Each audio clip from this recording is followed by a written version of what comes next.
Agnaram Timirandhasya Gyanam Janashalakaya Chakshurum Militam Yena Tasmai Shri Gurave Namaha. Hey Krishna Karuna Sindhu Dinabandhu Jagatpate Gopesha Gopika Kanta Radha Kanta Namostute Tapta Kanchana Gaurangi Radhe Vrindavaneshwari Vrishabhanusute Devi Pranamami Hare Priye Hare Ram Ram Ram Hare Hare Hare Krishna Krishna Krishna Hare Hare Ya Kundenda Tusharaha Dvajavala Ya Shudhavastambita Ya Veena Varadhanda Mandidakara Ya Shweta Padmasana Ya Brahman Chuta Shankara Prabhativi Deve Sada Vandita Samam Patu Saraswati Bhagavate Buddhi Pradam Sharade Buddhi Pradam Sharade Jai Gurudev, tout le monde. Vous me cherchiez là-bas, hein? Alors, vous avez des questions, quelqu'un? Des invités?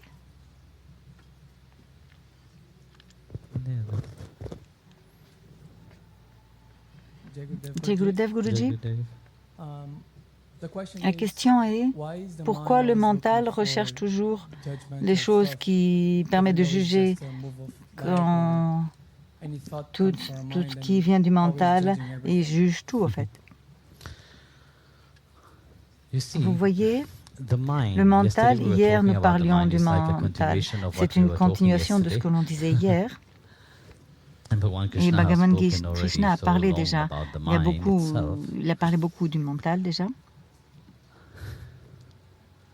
Pourquoi le mental juge? Parce que vous voyez, hier je disais, le mental est dirigé par d'un côté, l'ego. Et l'ego, toujours, pense que tu as raison. L'ego ne va jamais te dire que tu as tort. Dites-moi qu'une personne égoïste qui dit qu'il a tort? Non. Il n'y a pas de telle chose. Et ça ne peut pas comme ça. Parce que chaque personne qui est dirigée par l'ego, par le mental spécialement, on va les appeler des intelligents. Hein? Ils vont dire des gens intelligents. Vous voyez, le monde est plein de gens intelligents, n'est-ce pas?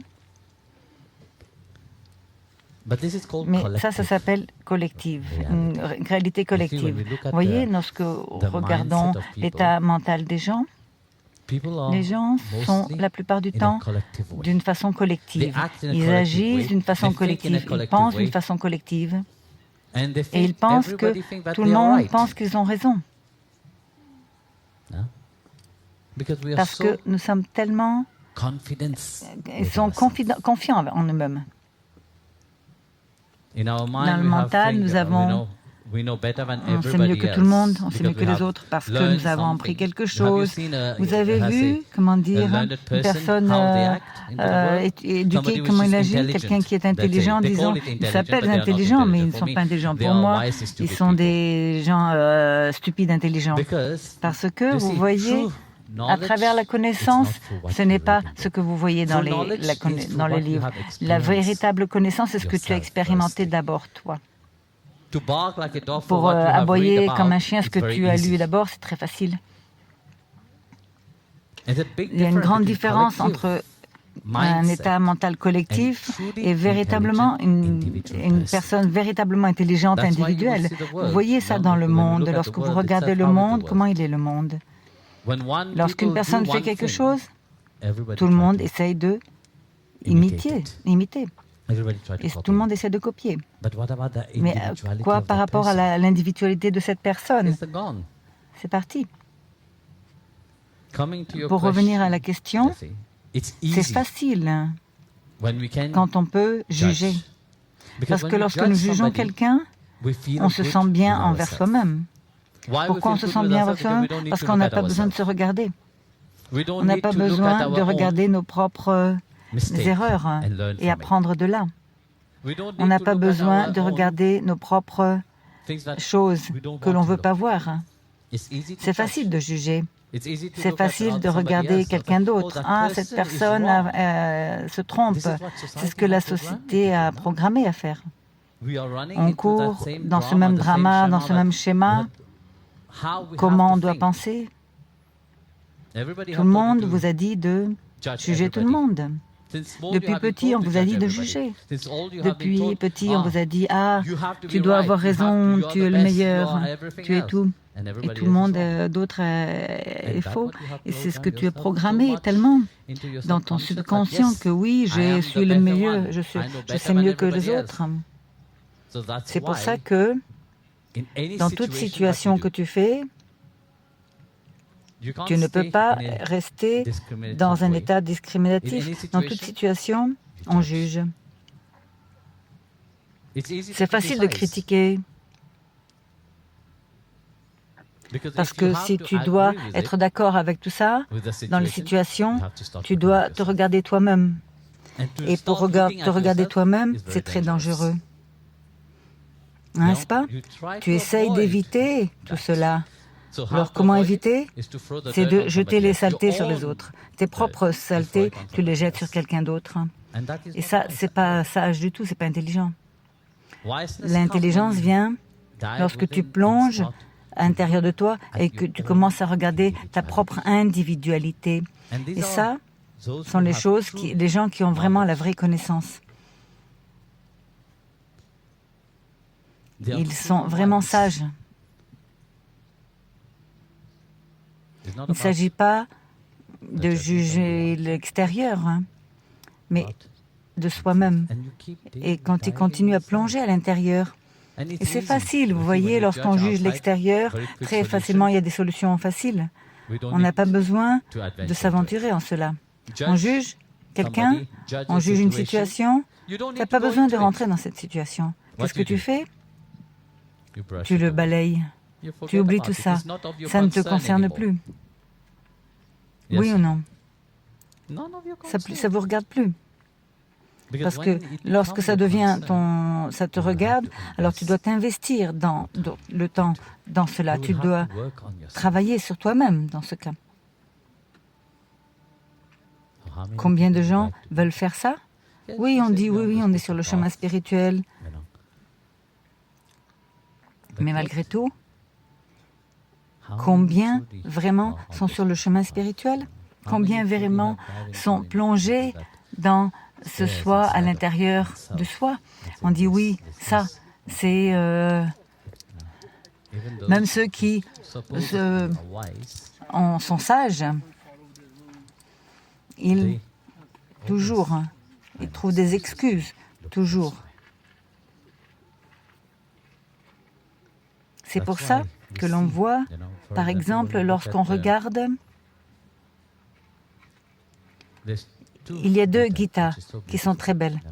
Ashvata Gita, c'est Rishi Ashvata qui parle à Janat.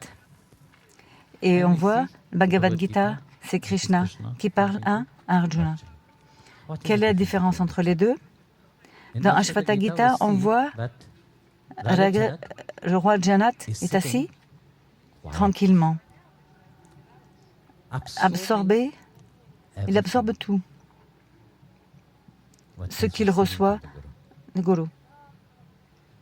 Il ne pose pas de questions. Un mental qui est calme, un mental qui est serein, un mental qui est pleinement réceptif pour changer. Et de l'autre façon, on voit Krishna et Arjuna. Un mental qui est qui est très bien important finalement. Arjuna, il pose la bonne question. Comment dois-je changer? Donc on voit ces deux catégories de personnes. Un qui tranquillement absorbe tout et comprend tout, et l'autre qui est complètement,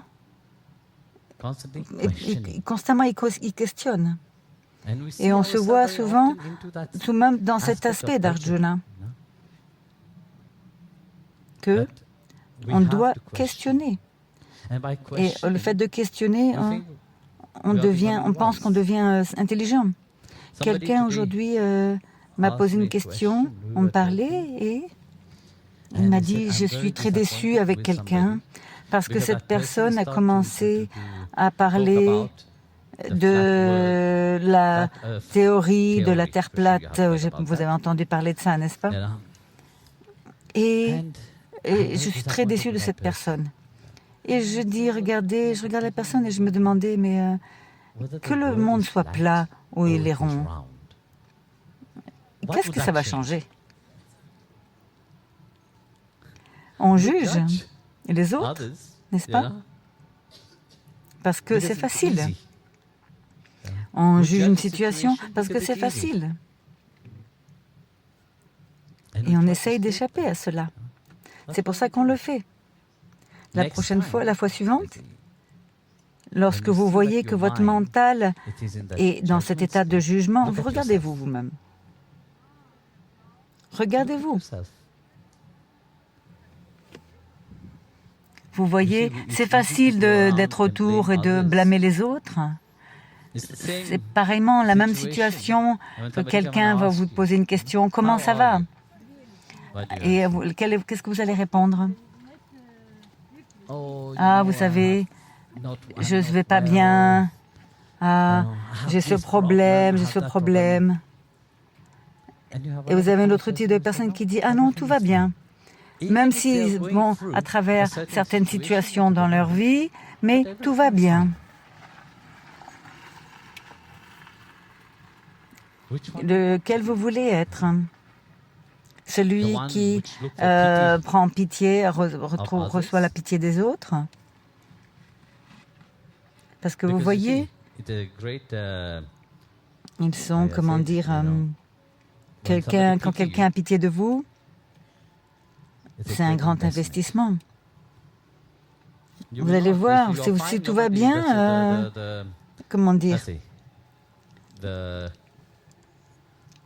les questions et les réponses, ça se finit, là, maintenant, ça y est. Mais si quelqu'un vous fait pitié, la personne va prendre soin de vous, va s'occuper de vous. Qu'est-ce que je peux faire pour toi? N'est-ce pas? Et toutes ces questions arrivent. Mais si tout va bien pour vous, personne va... En fait, les gens ne vont pas s'occuper de vous.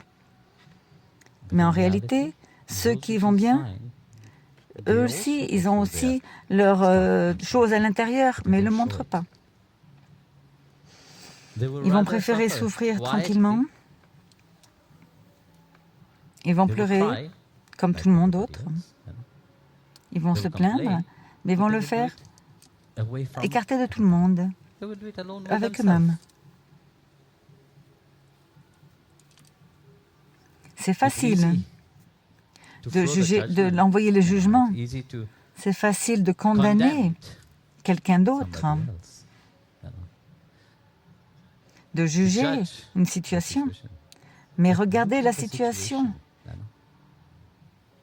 Parce que ce que vous pouvez vraiment apprendre, c'est lorsque quelque chose est contre ce que vous pensez que vous savez. Parce que lorsque vous pensez que vous savez quelque chose, vous n'allez rien apprendre. Vous voyez, lorsque vous pensez que vous savez, alors il n'y a pas besoin de, comment dire, de travailler sur vous-même. Vous n'avez pas besoin d'aller sur le chemin spirituel. Vous n'avez pas besoin d'atteindre rien parce que vous avez tout atteint déjà. Vous savez tout. Une fois, quand j'étais au collège, un professeur, professeur de commerce, je crois. Il avait dit une chose très bien. Vous allez à un docteur et le docteur vous dit une question. Comment allez-vous? Dire oui, bon ben, c'est une question truquée. Parce que dire, bon, regardez, si vous allez chez le docteur et que le docteur vous demande comment vous allez chez le docteur, alors à quoi ça sert d'aller chez le docteur? Si vous saviez ce qui ne va pas avec vous, vous ferez le propre diagnostic, vous êtes auto-né docteur. Alors, et ça c'est le problème. On a tellement de gens qui sont auto-nés, illuminés, des gens illuminés. Je ne dis pas que vous n'êtes pas illuminés, mais vous voyez, on est illuminé par notre propre ego. Et ça ne dure pas longtemps. La vie nous a été donnée pour comprendre qu'il y a quelque chose de plus permanent que cela. On a le choix si on veut quelque chose à terme court ou on veut quelque chose de permanent. C'est tout dans notre mental d'abord. Comme j'ai dit hier, le mental n'est pas quelque chose qui n'est pas bien, ce n'est pas quelque chose qui n'est pas important, sinon Dieu ne nous aura pas donné ce mental. Mais comment on l'utilise, c'est très important. Parce que lorsqu'on regarde autour, on voit les gens n'utilisent pas ce mental. On est tellement enfoncé dans la pensée collective que cette individualité de qui véritablement vous êtes, vous ne vous aventurez pas en cela. Et c'est pour ça que c'est facile de juger, c'est facile de condamner, c'est facile de mettre le blâme sur les autres, parce que vous ne voulez pas vous regarder vous-même. Quelqu'un d'autre? Mataji? Oui. Jai Gurudev Guruji,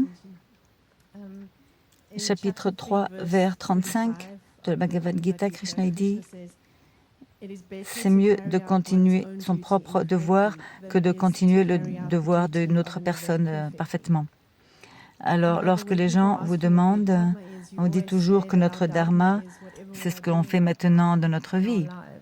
Alors, si ce que l'on fait dans notre dharma, comment est-ce que c'est possible de faire le dharma de quelqu'un d'autre parfaitement ou imparfaitement?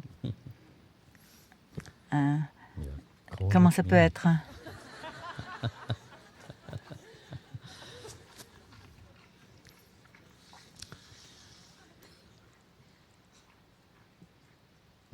Vous voyez? Entre les deux, il y a une différence. De la même façon, il y a une différence entre un disciple et un dévot et une personne qui suit, par exemple. Ça paraît pareil, mais c'est complètement différent. Lorsque je dis de continuer de faire ce que vous faites, ça ne veut pas dire que vous ne devez pas travailler sur vous-même. Ça continue. Travailler sur vous-même, oui. Ça devient devenir plus intelligent, devenir plus discipliné. Le mot disciple, il y a le mot discipline dedans. Discipline veut dire je continue moi-même à apprendre. Je m'autorise à continuer à grandir. Grandir ne veut pas dire que le changement ne se produit pas. Après, quelqu'un vient me pose la question, Guruji, est-ce que je dois arrêter mon travail? Et je dis toujours, regarde, si tu trouves un autre travail, alors tu peux changer.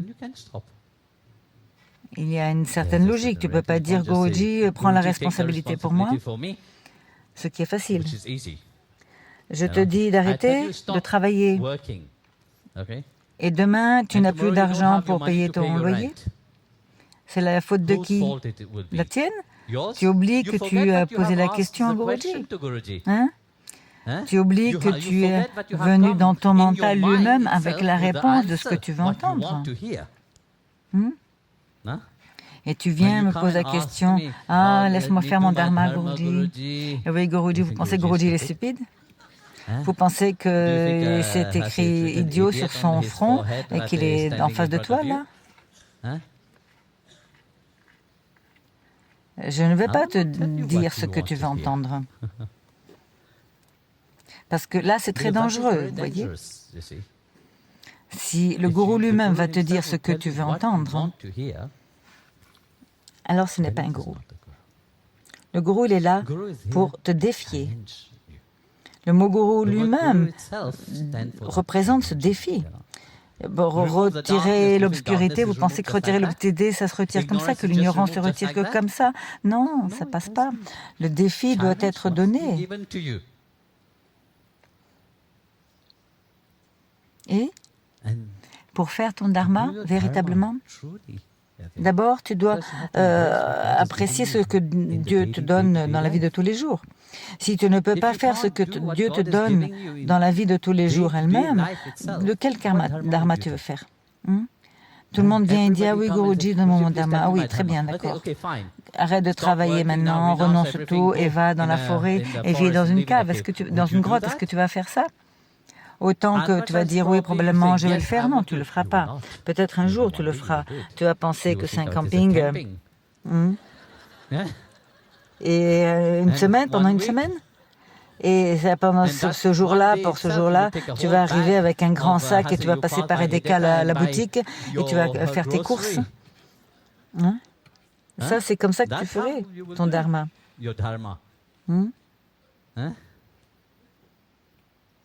C'est facile de dire quelqu'un d'autre te dire de faire ton dharma. Mais pour apprendre d'accepter ce moment présent lui-même et d'apprécier tout cela, c'est difficile.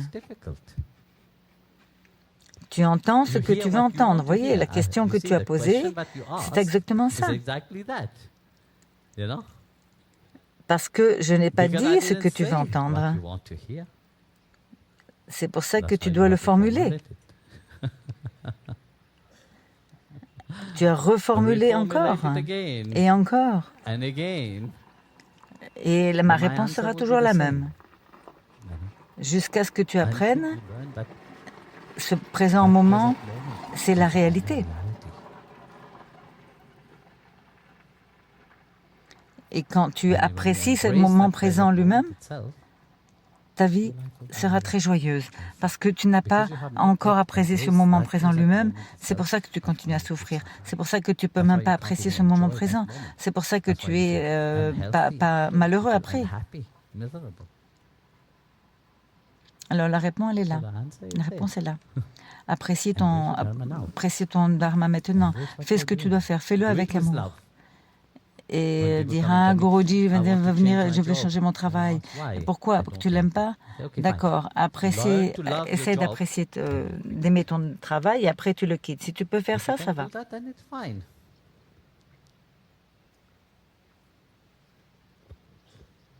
Jai Gurudev.